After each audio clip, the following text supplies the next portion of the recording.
I had not only I had a black eye, and then he just kept hitting me in the eye, and then my eye Oh, closed, and then just kept hitting me in it, and then it's like I had the whole half of my face was black. Like,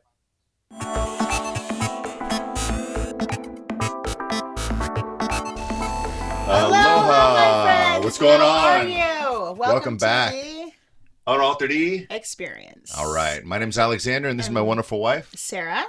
And today we have with us an awesome dude. Yeah, we have Evan Esguerra with us, and he is going to share with us how he uses essential oils in his life and kind of his journey. Um, And actually, before we even start, we forgot the last few times, but yeah. we're not making any claims at all. Nope. Zero claims. We're not saying something works or doesn't. What we're doing is bringing Evan's story to you. And from there, you can make your own decisions, your own choices. We just want to get people's stories out there because I can't tell you something works and expect it to work because our bodies are all different. hmm And some of the most profound experience or learning experience I've ever had with oils has been by people sharing their personal stories. And so that's kind of what led us down this journey of wanting to just connect and share everyone's personal essential oil experiences. So if you have a story and you'd like to share, please message us because we'd like to help you get that out into the world. And it also shows how we all are, as much as we all are humans, our body makeup and chemistry and genes and genetic makeups are all so different that certain things work with us and certain things don't. So, welcome, Evan. How you doing? I'm doing good. I'm doing good. Excellent, excellent. Nice. So, let's just start from the get-go, from the beginning. Like, where were you born? Where were you raised? Kind of let's start off with that. Okay. I was born in San Francisco, California. Raised in South San Francisco, so that's one city over. That's a little Uh, Filipino, huh? Little, the yeah, well, little Philippines. Daly City Daly was. City, yeah, that's right. Daly Daly City. City, It's like the DC, highest amount of Filipinos outside of the Philippines. DC. Oh, That's Um, right. wow. That's awesome. yeah, yeah. So I mean, so we're just a little bit south Stone's of throw, Daly yeah, City. yeah. Yeah. Yeah. I was just I don't know. I grew up in South San Francisco. My mom is one of 16 kids. What? Yeah, so that's a lot, right? That's So I mean, amazing. so in reference to natural solutions, my grandma being born in the Philippines, and then the kids all being born in the Philippines, there was kind of there was not an option to not use natural solutions, right? Because like one is oregano. Oregano is like oregano is everywhere in the Philippines, and everyone has like an oregano plant. And if anything ever goes wrong, you just get the oregano and pull it into your house, and you smash it, and then make like a tea out of that. And that's mostly for sickness, but sickness is like was kind of everything. It was whether you had a stomach ache, or if you had chest cold, or if you had asthma, or your nose dripping. It all counts under sickness, and then you drink the oregano. That's so Right? awesome. That is That super is so awesome. I awesome. mean, it's pretty awesome because it's like one of the plants that's the most powerful is so Yeah, abundant. And it's like, yeah, dude, get the plant. Let's do this, you know? yeah. And then for like cuts, you use like an aloe plant or something like Yep. hmm that. Nuts, Yeah. hmm nuts. Awesome. So when you grew up, and like I say always, when I grew up, my mom made all the meals. Mostly, my dad would cook the barbecues and stuff like that, and so it's kind of home cooking. Some people grow up different. How'd you guys, as far as like eating and those kind of habits, grow up? As far as eating, let's see. So we didn't grow up like super well off, right? We grew up like okay, hmm but in the Philippines, even if like so I didn't grow up in the Philippines, but now going back a lot, I kind of understand the culture of like why I was raised the way I was raised, because my mom, well, she had a okay job in the city and county of San Francisco. She was like an accountant, and she would make money, and then her sister, because she always had little sisters who were still like coming up and still trying to make money. She her little my aunt, her little sister, kind of raised us. So she Oh. cooked all the food, and then she disciplined us, and then she told us to make our beds and all stuff like that. And that taught us how to do laundry, all that stuff, right? But then I realized, I mean, not that my mom wasn't a bad mom, but it was kind of like a raising of the children was outside of being a mother, right? So the mother comes in and you just like Oh. have dinner and you're like, hey, what's Yep, up, yep, guys? How yep. you guys doing? Did you guys do your homework yet? Okay, cool.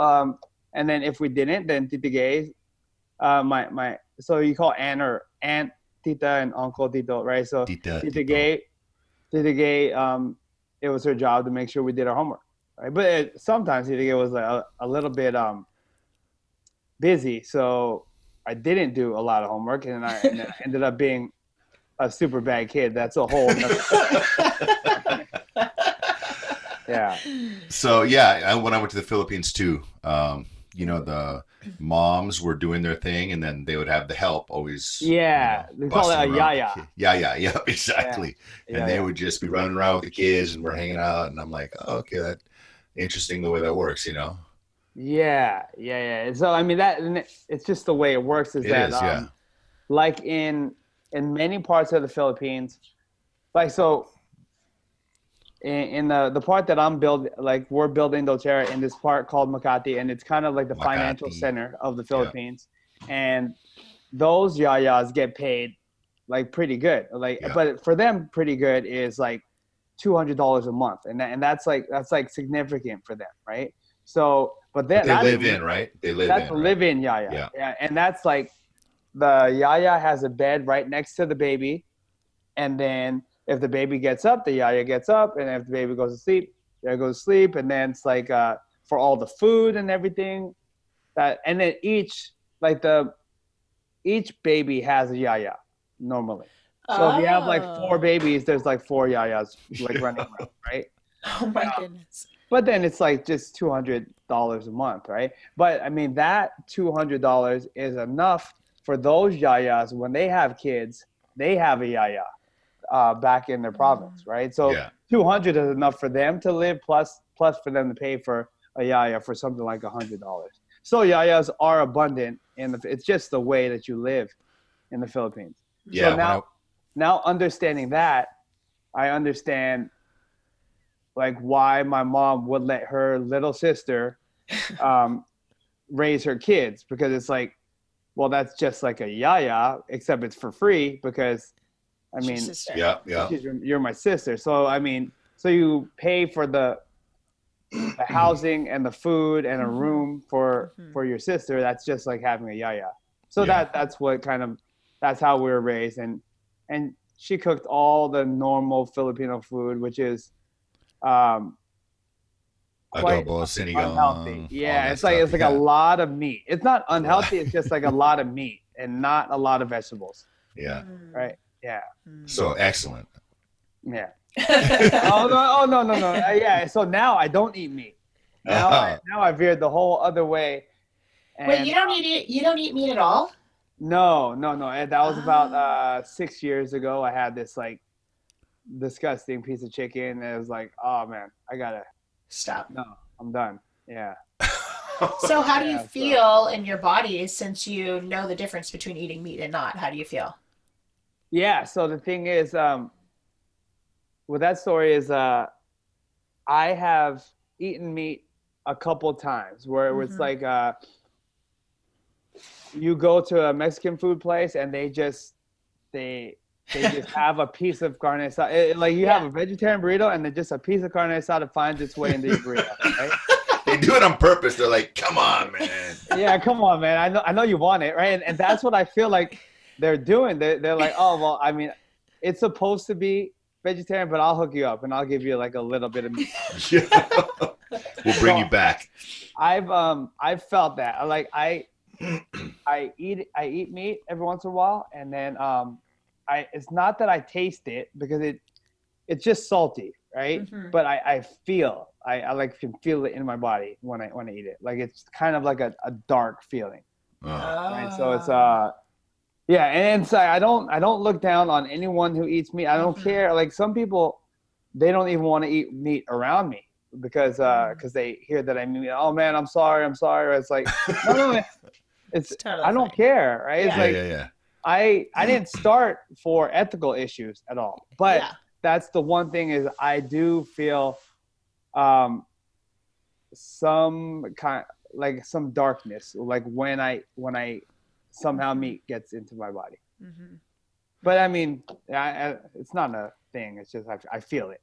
Yeah. Well, and then you're paying attention to your body, right? Everyone's body's different. Maybe you don't do well with meat, and that's awesome that you notice that and that you're living your life how you should be for you. Yeah. Like my wife is if you guys know Dr. Melissa Esguerra, she's skinnier and she cannot not eat meat. Like she has to eat meat, or else she would just get way too skinny. So I mean, she's like one of those. Like there's oftentimes those people who say, you know, I have to make sure I eat. I have to make sure I work out because if I don't, then I get way too skinny, right?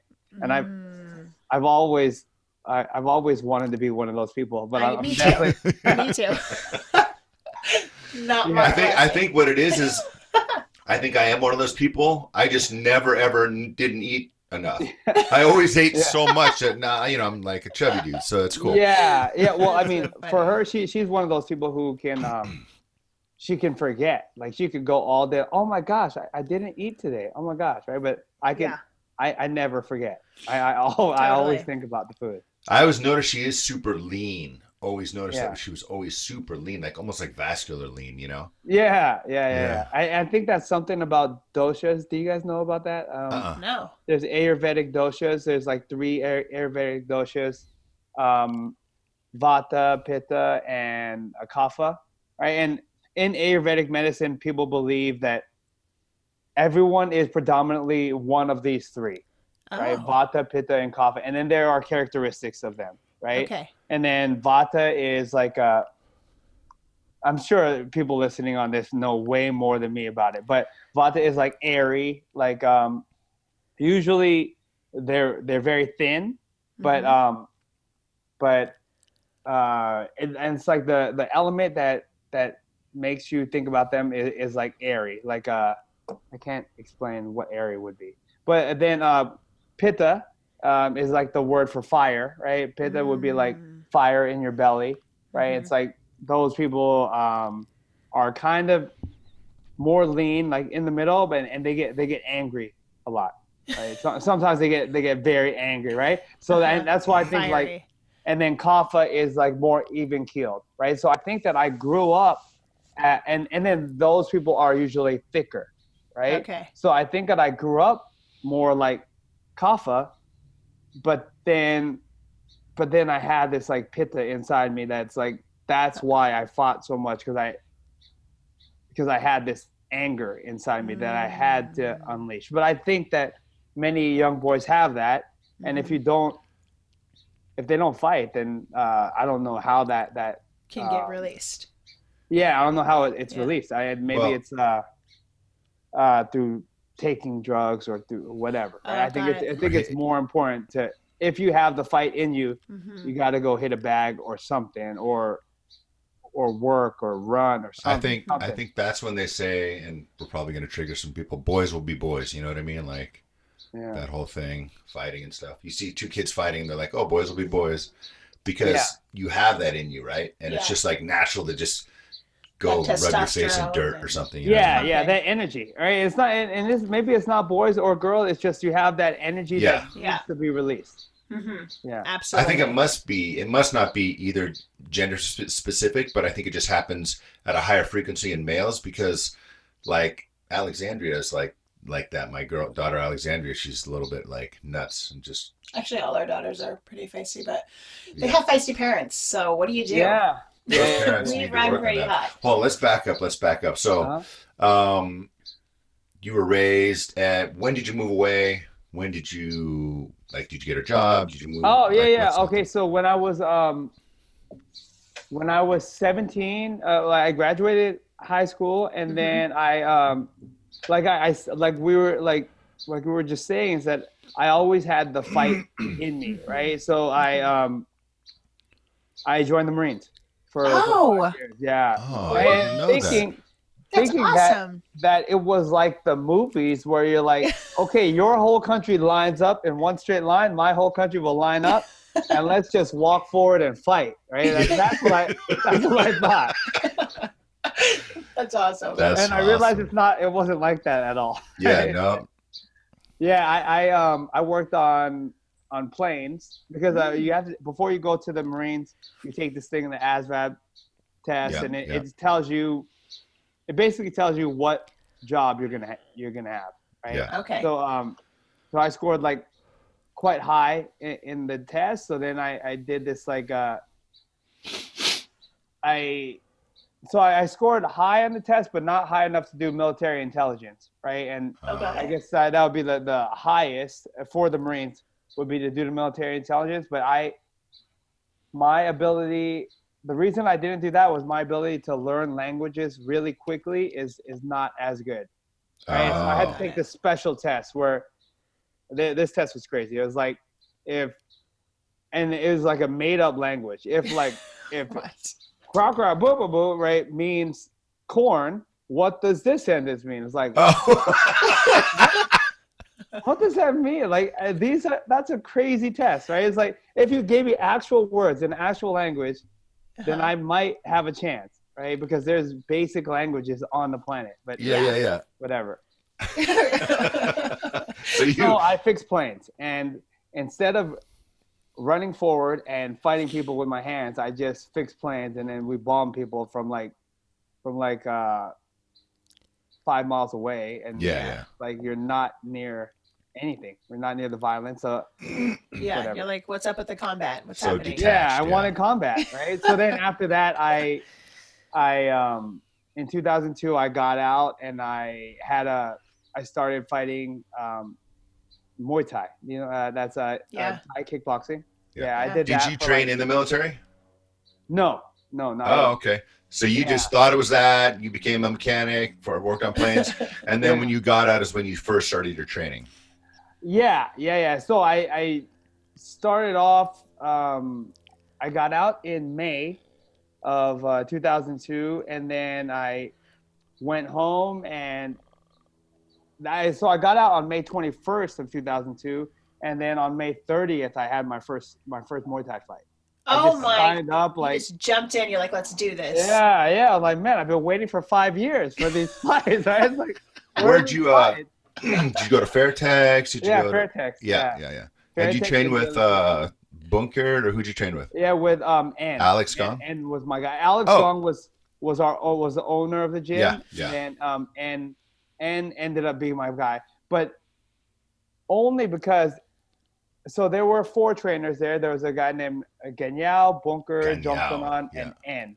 And Ann was kind of newer, right? Out of the other 3, Johnson and 2 of them, Johnson and Bunker, were like stadium champions. They're like world champions. Like, and super then well known. Ganyao was like the trainer of champions. He trained everyone. He's like, Ganyao means giant in Thai because he's like, I don't know how tall, 6'5". Yeah. 6'5" Thai guy, right? Which is like Super rare. Giant. Yeah, Super Thais don't get that tall, right? So They get like 5'4", and that's yeah. So we always told him somewhere in his line there was some U.S. sailor that came in and made him a 6'7" Thai guy. But Ann was the only guy who was not a champion. He's a really good trainer, but he's the only one that would take new take guys. a guy on 1 week's training and bring him to a fight, right? So all the other guys were like, no way. You're crazy. So he was basically as crazy as you. Yeah. And how'd that go? The first fight was horrible. I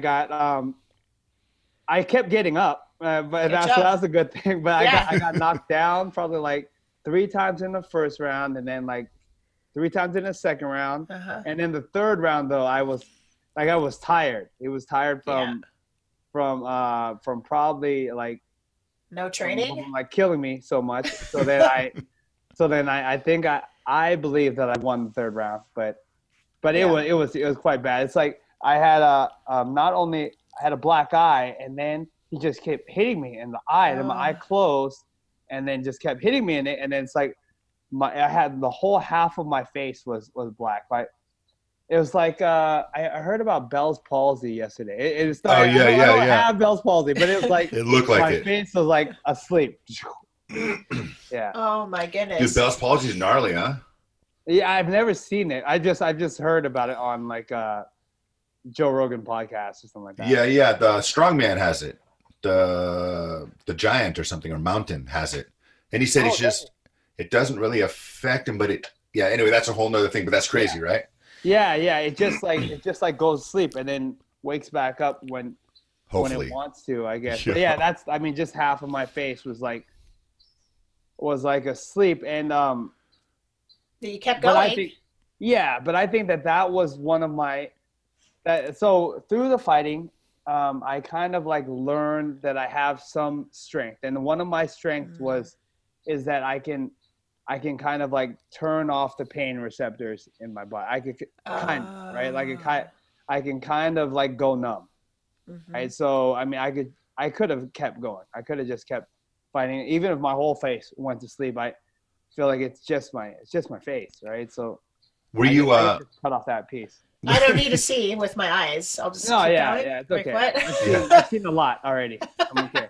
were you an emotional fighter at that time? Were you just like you said, you had that fire in you? Is that how you were getting through it, and you just weren't even thinking about it, or how did you look at that or view that? Because a lot of people have, you know. Yeah. So emotionally, I believe that's how I turned it off. It was like I would get so emotional, get so amped up that at some point, boom, and it's like then it's just white noise, right? Like it's like you turn up the volume on your radio so much that it's just loud after a point. Like you just don't hear anything anymore. Yeah, and, it's weird. And that's the way I would fight, is like I would get so amped up, and it's like I guess now I understand that there's a zone, right, where everything is perfect, where you have the STER, where you're selfless, timelessness, information richness, and I forget what the E was, but effortlessness, right? So like you don't have to try it all. So I always tried really, really hard to push myself to a place where I was numb, and that's how I kind of fought. I would always like get crazy. Now, when you were in that started fighting, did you at what point did you start to pay attention to nutrition and things like that? Oh yeah. So I mean, very, very quickly, it's like right away I realized that I needed more energy, right? And now in teaching the doTERRA classes, I realized like I wasn't special because I needed more energy. Like that's like the way to get to like any class you ever teach, right? You're like, do any of you wish that you could sleep better and had more energy, right? It's like everyone, or had a little bit of weight loss, help with weight loss. Any of those three things, and it's like everybody wants that. So I mean, that's one thing. Is very quickly I found out that I needed more energy so that I could train more. That was my purpose. But everyone has their reason for wanting more energy. And then it's like I went to a friend and he said, well, I eat fig Newtons. And I was like, okay, well, I'll try that. So I just like, I ate like a lot of that. It's like anytime anyone would throw me a little piece of like some sort of dietary thing that they ate, I tried. And that's the thing, is like, I feel like I have this other ability to go all in with things. Just because I'm like, okay, you tried eating bison. What if I just eat only meat and I just eat only bison? Right? Try that. Right? And after a while, that hurt my body. And then it's like, bison is not that easy to find, to buy, right? So I was like eating it all the time. It's like, and that meat for me tastes really, really dark. Right? So then that's at the end of all the fighting, I knew that I would not. So in 2014, I stopped fighting, and I knew that I would not have to make weight for things anymore. And I was worried that I was going to turn like I think it's called body dysmorphia. Like Yeah. when I look at myself and I look in the mirror, I think like, man, I'm so like, oh man, look at I'm so big, right? Like I feel like I'm a big guy. Like I'm like 200 pounds, right? But I'm not, right? Because I get on the scale and it doesn't say that. I'm like, Yeah. you know, a lot of people would, and so now I talk to a lot of people with building doTERRA, and they say like, well, oh man, my goal weight is like 160, and I'm like, well, that's funny because I weigh 160, and like, but my goal weight is like much lower. I don't know why, right? So Yeah. I always think that I could do more Or to better, or yeah. to be better, right? So I'm always pushing to like lose all those three things: lose weight, have more energy, have better sleep, or whatever. All these things. Yeah. Nice. And so why did you stop fighting? Because my wife told me that it's time to stop fighting. Right? That's why. So Right? he's If a good it was husband. up to me, I'd have a fight this weekend. Yeah. Okay. No, but honestly, I stopped fighting because I got like a little bit slower. Because so my wife, we took those 34 strengths, the strength finder test, and competition is my number one, but competition is like her number 6 or something like that, 5 or 6, right? So she loves to win, right? And she can't handle not win. And I wasn't winning anymore. I was at a point where I was like about a 50-50 fighter, right? Like I would win sometimes, I lost sometimes, and she doesn't like losing. And she's like, you know, we're not winning anymore. Let's not do this. That's one thing. But then also it's like the losing an MMA fight it's not like losing a chess match or losing like it's like your face and your brain could be forever changed. And then also she's a chiropractor and natural medicine doctor, so she studied in depth the traumas from being hit in the head so much. Yeah, She's like the brain trauma and stuff like that. So she's like, I'd like to keep my husband, and you're still functioning, so let's just maintain that. And that's one thing also, is like my speech was being a little bit slurred. Like motor function was a little bit slower, things like that. So she kind of saw things happening. And since then, so that was November 2014 was my last fight. I kind of went really, really all into bringing my brain health back, and that's like when you really delved into like the natural solutions and the essential oils and stuff like that. But the natural solutions, like, so when I was fighting, I didn't care. Like I was young and I was like, I don't care what kind of solutions or what gives me more energy or more strength or more power. I'll do anything, right? At that point, it's like, if I'm gonna win, it's like I didn't know people who had steroids, and it wasn't prevalent. But for sure, at 19 years old as a fighter, if someone would give it to me, I would take it, right? I didn't have it, and so I didn't have an option. But I'm pretty sure I would have taken it. So I've never taken steroids. But now post fighting, or even towards the end of fighting, I started to realize how intricate the human body is, and how changing one thing can change have a cascading effect and change so many other things.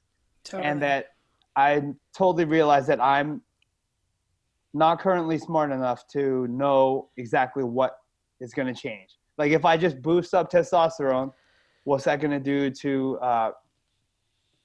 my other hormones? Or Cool. Or maybe it'd make you lose your hair, right? Like you don't know. But at the time, at 19 or 20 years old, I was like, I don't care. I'll lose all my hair. I don't care. That's right. I'll be bald. But now I care. Now I have a lot of friends who don't have hair. I was like, I'm so glad that I have mine. So what was your first experience with essential oils? So my first experience with essential oils was while I was still fighting. And I had someone grab my leg because I kicked them, and then they scissor swept the other leg, the standing leg. So if you can see, like, I'm standing on one leg and then they just scissor swept that right in the middle, and it's supposed to just make you fall down, right? It's like you kick out the bottom part of the leg and then you fall down. But in my head, I think that I was a bit stubborn, and I said, I'm not going to fall down. So you just kick like the middle of a knee, and my knee just went the way that it's not supposed to go. Because normally when you kick someone's knee the way it's not supposed to go, they just fall down to make it not bend, right? But I really didn't want to get taken down, right? Stubborn, So my knee just went, and then it was horrible. So then it blew up like a softball, and then I could still walk a little tiny bit, and then I went to sleep that day. I woke up and then I couldn't. I was like, oh my God, I can't walk. What am I gonna do, right? So it was like 6 a.m. I was on my way out the door to teach like the first class of the day at the gym. It was like 7 a.m. So I own this gym. And then my wife asked me what I'm going to do. She said, well, what are you going to do? And I said, and in my head, the question was, how are you still going to fight is like my question, right? How are you going to make this fight happen? I had a pro fight happening in 2 weeks. And I was like, I don't know. I'm going to put ice on it or whatever. And she said, but isn't that's going to drip everywhere, right? It's like, how long is one?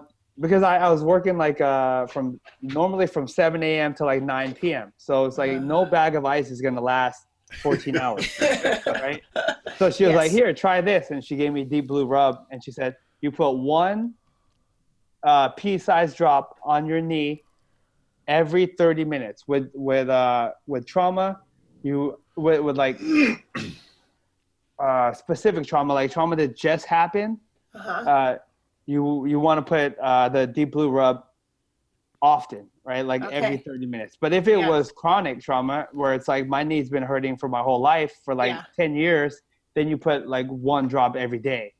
So now that's what I do. Like I like look for like places in my body that hurt, and every morning I put like one drop of Deep Blue Rub on my body somewhere, right? My lower back or my neck or something, right? Yeah. But for this, I put it every 30 minutes, and then after about 2 hours, then I could bend my knee again, and then 2 more hours, and I could like jog slowly up and down the gym. Yeah, and then after 6 hours, then I was running sprints. What? I was like, well, I'm back, right? So you're like, and I'm fighting in 2 weeks. Thank you. Yeah. So then I would put I put Deep Blue always before all my fights, right? Yeah. So, and then what you do is you what? When you grapple them, you have Deep Blue on your hands and you get it in their eyes. Yeah. Perfect. So that's my nickname was Evil. So, so I was like, I didn't think that I'm particularly like a mean person, but I was like, I just embodied the nickname. I was like, well, if you're gonna call me Evil, then I'll just rub Deep Blue in your eyes during the fight. Was it Evil Evan or Evan Evil Esguerra? Evil Evan. Evil Evan, perfect. Evil Evan Esguerra, yeah. Yeah, and you'd never know that he was as evil as he is just by how nice of a guy you are. He's so nice. So that's good. I'm really nice, but I'll rub Deep Blue in your eyes. Okay, so was Deep Blue the only oil you used? You didn't use like lemongrass or anything? It was just I didn't know about that at the time. Okay, Now I know. Now I know about the lemongrass for the like the connective tissue, and then the frankincense, because some people Deep Blue is too cold for them, right? Yeah. So the frankincense helps like even it out and helps warm it up a little bit. Yeah. It's almost like a carrier oil, but with amazing properties. So like adding the frankincense to the Deep Blue Rub. Is that what you're saying? Yeah. Okay, I never thought of that. Yeah, that's great. Yeah. That's awesome. But maybe some Copaiba or something. So when I would drop like oregano down the spine of the kids, I would first put, because it was like 4 or 5 oils, but I would put oregano would be like the second or third oil. So we'd have cool oil. Coconut oil was the very first one. No. No? You weren't in. You were putting it on straight? Yeah, but no one even complained because I put 2 regular oils, oregano, and then I'd follow it up with frankincense and like copaiba, and it would rub it all in. No one would even know the wiser. So. Oh my goodness! There you go. See, I was not present at that time because it wouldn't have happened. Yeah. That's when I stopped being sick immediately. That's when Daddy's home alone. Yeah. Yeah, and that's the thing with oregano. Like, I feel like a lot of people are nervous about oregano. Mm-hmm.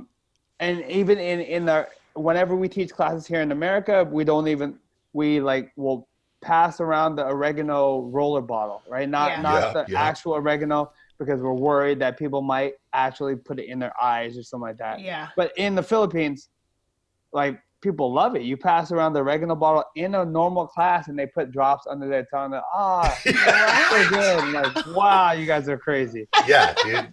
Just Yeah.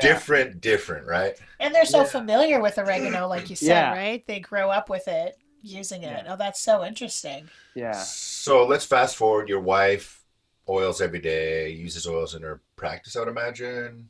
Yeah. Well, I mean, that's another story. Is that Yeah. Yeah. it little by little it worked its way into practice. Like, yeah. But yeah. So now she's 100%. Oh, she's a functional medicine doctor. So she used to have this whole room full of supplements. Standard Process was the company that she had a lot of. Another company called Metagenics.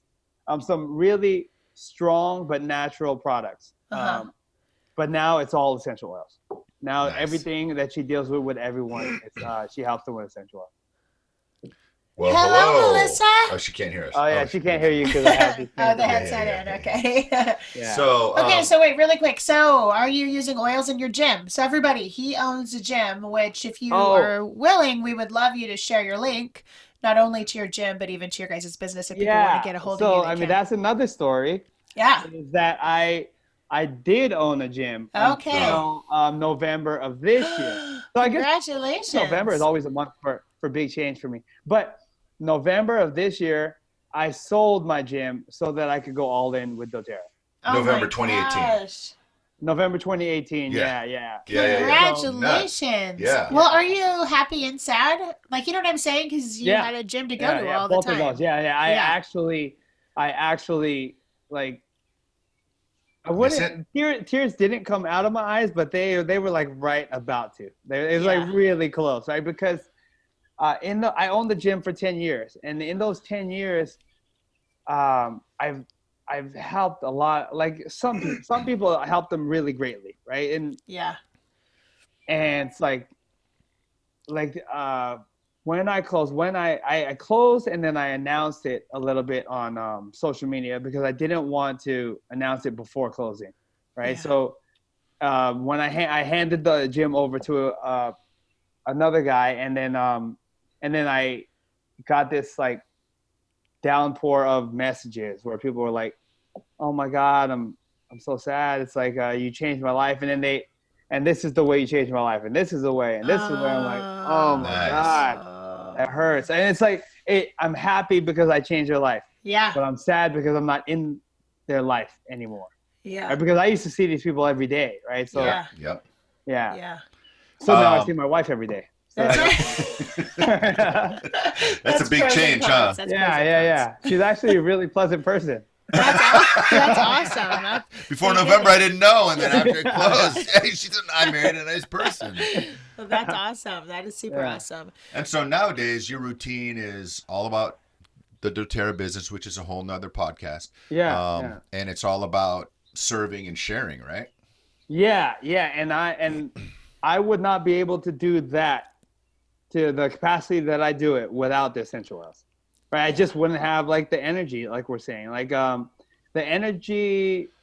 Like there are many things throughout the day that suck the energy, like stress. But stress comes in so many different forms, right? Stress can come in like anger, or in heartache, or in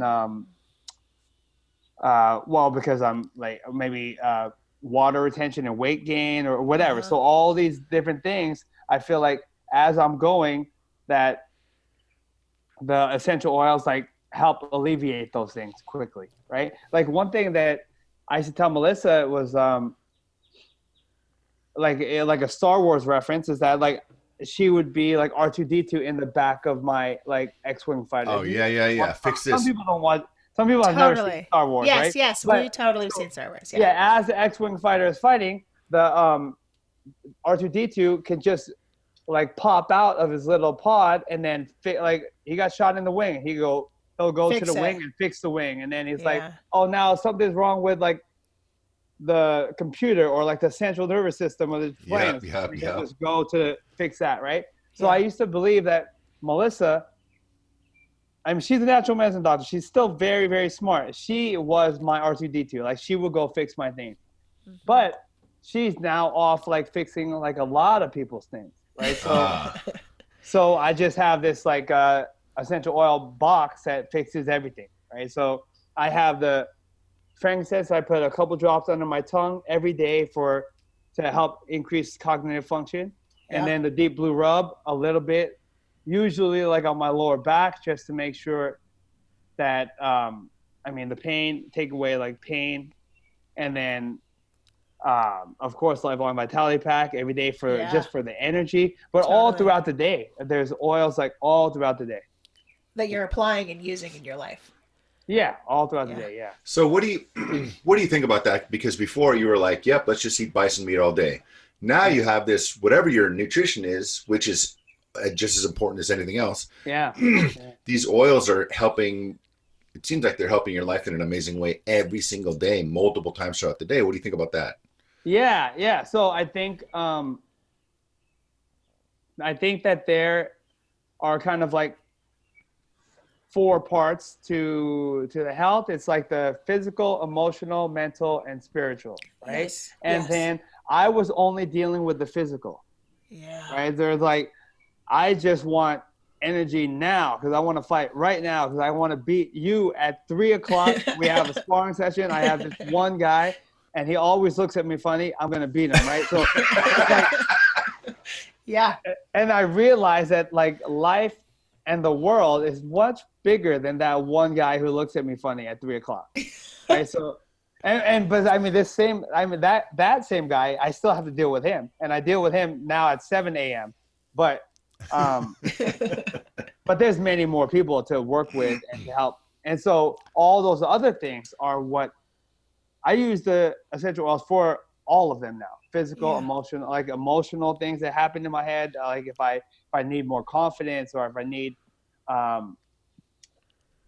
it's usually a confidence thing, right? And then mentally, I want to be mentally sharp. And then spiritually, I feel like I've had times in my life when I had a lot of bad karma, like piled up on top of me, and then bad things happen. Like when they were really like before I got into that first Muay Thai fight in the ring. Like I was fighting all the time in the street, like all the time, like probably like once a week was about normal, but some really fun weekends I'd fight like twice in a week, like a Friday and so Saturday. that's a matter of going out in the city, partying, and then just going out in the city, like, hey, what are you looking at, right? It's like so right? But that is that was like.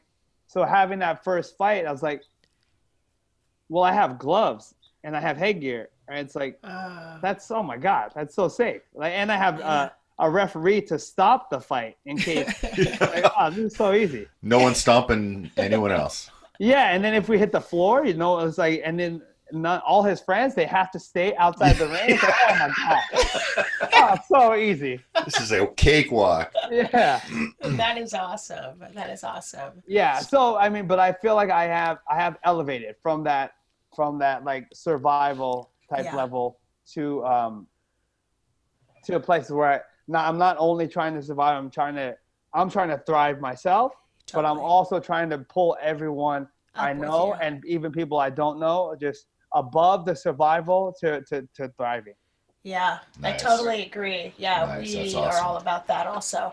Okay, I want to know, what oil do you use for confidence? And how do you use it?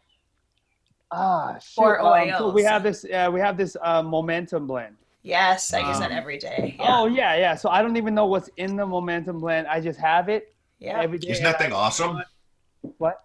That's awesome, huh? Yeah. So I mean, I have the momentum blend. What else? We'll put the ingredients to that in the link. Yeah, and then spearmint would help me a couple drops under my tongue. And then also smelling it. Okay. Helps me, with confidence in speaking. Okay. Yeah. I rub Yeah. spearmint and lavender on my throat, but I didn't think about putting it under the tongue. That's a really good idea. Yeah, well, it's like gum, Yeah, that's but just right. much more pure, right? Yeah, Yeah, totally. yeah, Awesome, awesome. That's super awesome to see, like, someone that you would not expect necessarily to have the path that you had and have oils be involved so heavily in your life now and where it's taken you, you know? yeah, Um, yeah, And like you said, this is your guys's financial freedom you've been able to find through having your own experiences with oils, and now it's been had such a positive impact on your guys' life that you guys are sharing it with everyone else. That's awesome. yeah. So financially, just a small piece is like I had the gym for 10 years and Yeah. had 300 members at the gym. So it was thriving. And that was my whole contribution to our Really. finances. And then my Yeah. wife is a doctor with her own clinic, right? Yeah. And we closed both the gym and the clinic to go all in with doTERRA, and because doTERRA does help. And Um, you're able to pay all your bills, right? And you guys are doing yeah, awesome. yeah, yeah, yeah, yeah. You're like, we went Credit all card, in and we're broke and we can't do yeah, yeah. anything. You're Credit just cards are kidding. through the roof. awesome, That's so awesome. amazing. And so they're also sharing oils in the Philippines, which is super awesome. So if you Yeah, guys, to our audience, you know anybody or you would like, yeah, we're gonna attach Evan's link to this podcast, and you guys can. So part of our thing also, because we also share oils, but really in our whole journey, this podcast is like a vision that I had probably a year and a half ago, and we've finally been putting it together. But it's been like I really feel inspired that it's so important and valuable to get people's personal essential oil stories out so that people can hear them and learn. And again, we're not making any claims At all. at all. This we're not saying this will work for you. What we're saying is these are things that worked for him in his life and for his wife, and so that you know there might be another option if you wanted to try something. And also people from different walks of life, right? A lot Yeah. of times people, I mean, I knew if it was essential oils, it was a woman that was sharing it. It had that. yeah, That's what I mean. That's what I used to know. And then, so when I would go to the meetings or when I would do anything with oils, they'd be like, "Oh yeah, it's good to have a man in here." And so, seeing another guy that happens to be evil and a fighter, uh, you know, working with oils, using oils, it Yeah. helps resonate with a whole different, Audiences of population people. there. So And then the other piece of this is like we really want to be people connectors.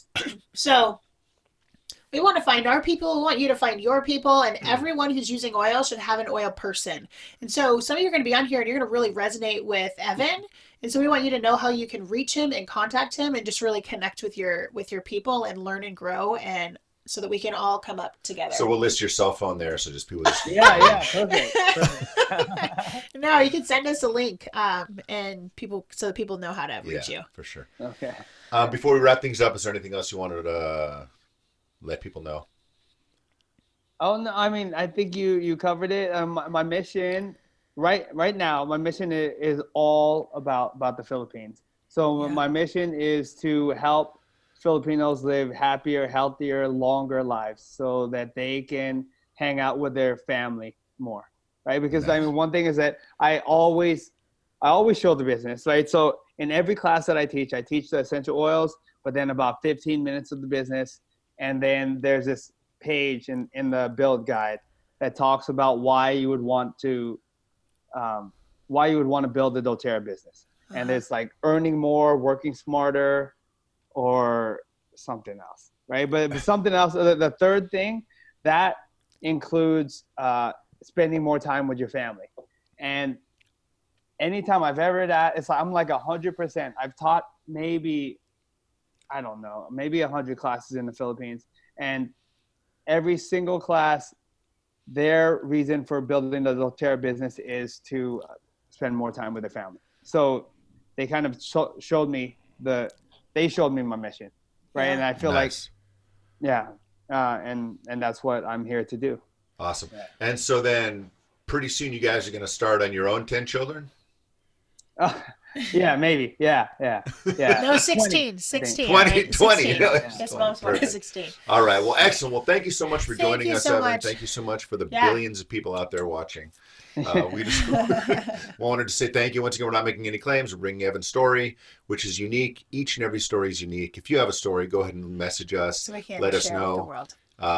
It's pretty awesome as we get deeper into the number of people that we're have on this podcast, just how significant their stories are and how unique their stories are. Yeah. And I learn something every day. So thanks for coming on once again. Hopefully we see you soon. Yes, we hopefully will. in person. Yeah. Yes, hopefully we got to meet person. up in the Philippines. Yeah. That'd be Yeah. Oh amazing. yeah. If you'll come for sure. Oh, yeah. I'm there 2 weeks out of every month. So Nice. yeah, if you Yes. go, I'll probably be there. Yes, we'll have to figure that out. Definitely. So All right, thanks for you guys. coming. Thank you so much, Evan. We really appreciate your time with us. All right, everyone. Yeah, like, share, spread the word, and remain unaltered. Remain unaltered. Have a good day. Have a good day. Shoot.